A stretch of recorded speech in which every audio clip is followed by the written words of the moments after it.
the first year I was on radio, I always used to say I started in 1993, but I started in November of 1993. Oh, okay. So the whole year I was hoping to be on radio in Durban at school, Okay. a community radio, a campus-based radio station.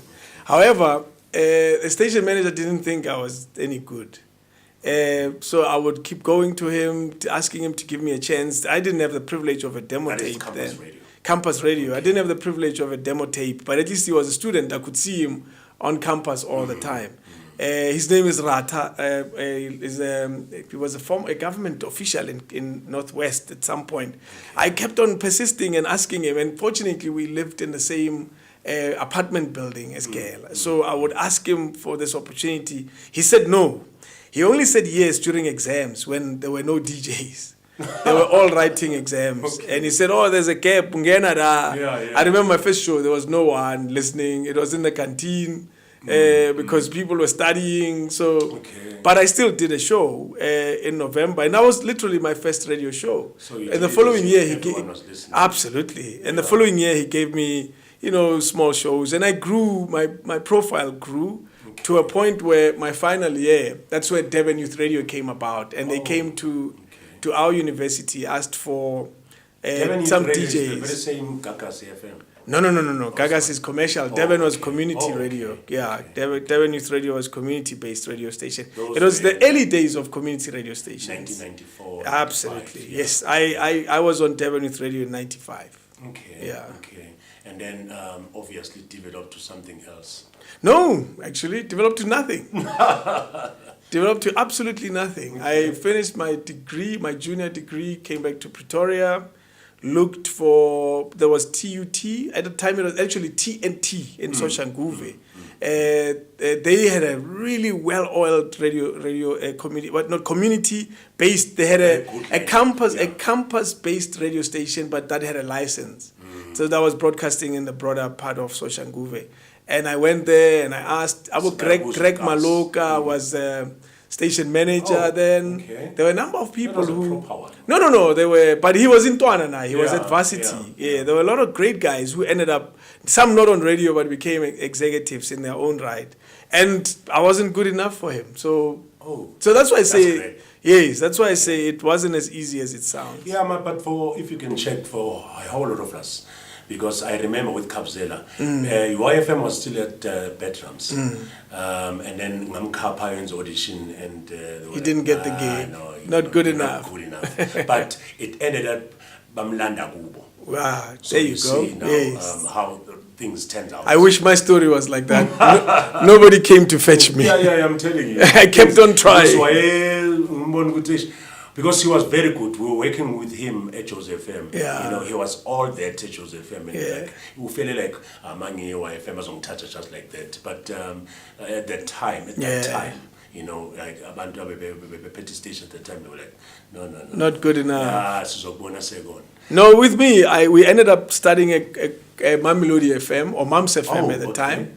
Because we wanted to be on radio, and we couldn't. And there were a number of us, actually. Might as well start mine. We started our own community radio. We struggled to get a license. I remember we got a week-long license, which I didn't agree with as part of the committee. So I was never on air during that time. Like a mod broadcast. But there was something about it because we got a license and a week long or so a license. It was broadcasting in Mamelodi, but people didn't know about it, so it didn't have a lot of audiences, I imagine. And that was not even my first break. My first break on radio after university was Metro FM.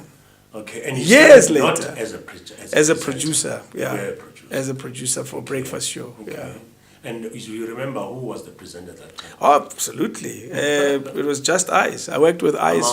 Ice. I worked with Ice for 3 years. Yeah. For 3 or 4 years or so. Yeah, we were together for a while. Sometimes I suppose I wonder kunjani ukuspana no Ice. U-Ice namanye ereleni unocabanga ngathi uyacimeza makakhuluma. No, I'll tell you one thing.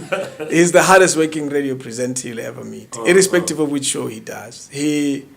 And that's why he sounds like the most knowledgeable person you've ever met, because there's no one who prepares a radio show like Just Ice. Even I don't come close to that man. Yeah. He's ridiculous.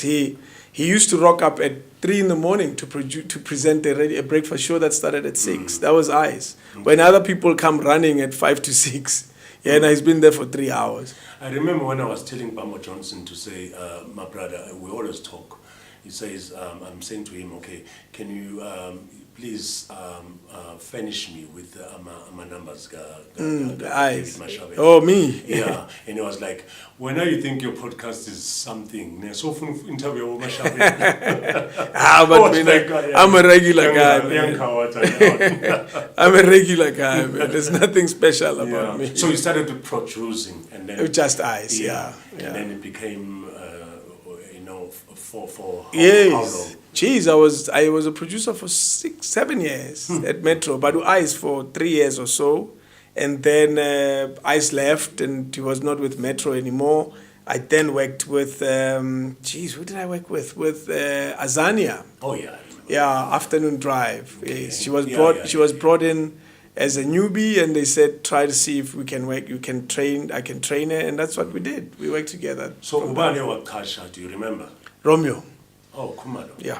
Okay. Romeo Kumalo hired me. My producer. No. Actually not. He looked for me. Actually, no, he didn't look for me. Headhunted. Well, technically, because of what I was doing at the time. Yeah. Because of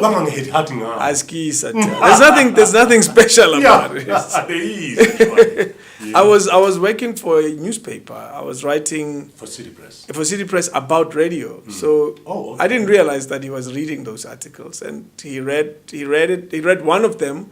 I had written about Metro, but nothing critical. I was saying something to the effect, Yoguti, I can see what they're doing, they're building. It's when they made that big change, Yabo, Kranchakwane, So and then they introduced new guys. It wasn't Metro FM, it was Radio Metro. No, it was Metro FM. Oh, it was Metro. Romeo made Yeah, Metro Metro FM, FM, yeah. Okay. And he then called me, and we spoke about the article, we spoke about what he was doing. Okay. And 2-3 months later, he called up again and asked if I could make a contribution to his station, and I asked in what form. He said he needs to think about it. He clearly liked what I used to write. Yeah. And the call-up eventually was... the excitement there. Yeah, but did you know if you've wanted something for so long...